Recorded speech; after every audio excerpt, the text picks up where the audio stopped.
Now children, based on this, we are having question number 4 in exercise 2.4, which is having these 4 parts.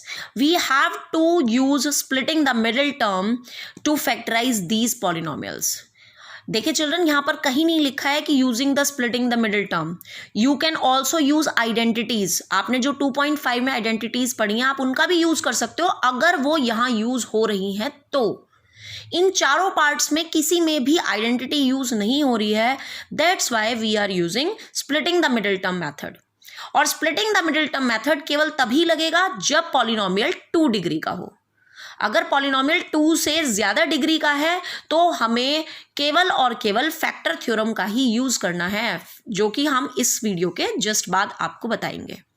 Now just see, इसका मैं आपको third part explain करने जा रही हूं क्योंकि जिसमें कांस्टेंट टर्म से पहले माइनस साइन है. So just see it. देखिए इधर, see it is the third part, 6x square plus 5x minus 6. Now in this question, क्योंकि कांस्टेंट टर्म से पहले साइन है minus, so we need to find out 2 numbers p and q जिन्हें minus करने पर 5 मिले, यानी मिडिल टर्म का कोफिशिएंट मिले, और जिन्हें मल्टीप्लाई करने पर 6 into 6 यानी 36 मिले. सो ऐसे 2 नंबर क्लियरली, ऐसे 2 नंबर हैं 9 and 4. Because 9 minus 4 we will get 5 and 9 multiplied by 4 we will get 36. Is that okay?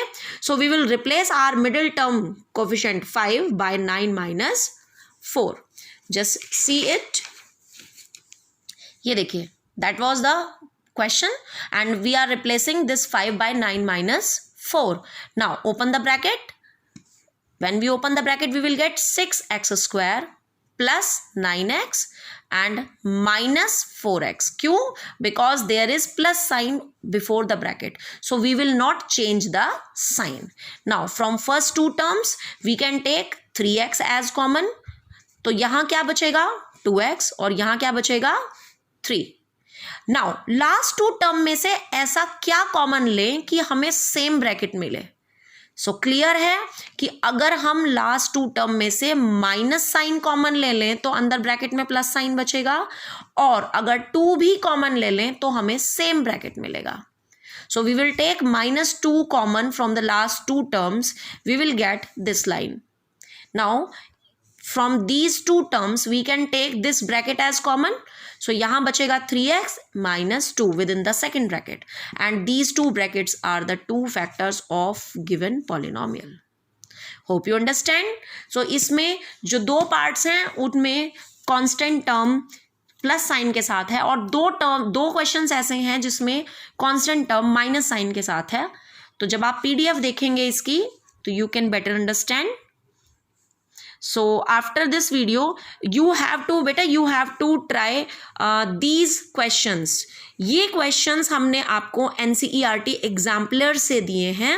So you just try to solve it, and on Saturday I will send the answers of these questions, but not the complete solution. Only hint I will send.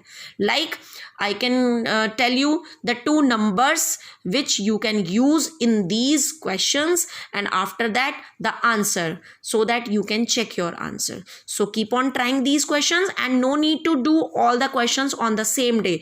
Just do these first 4 questions on the next day, that means on Wednesday, and these 4 questions on Thursday. Okay, so on Saturday I will send you the answer and hint of these questions, but before that first of all try to do this yourself.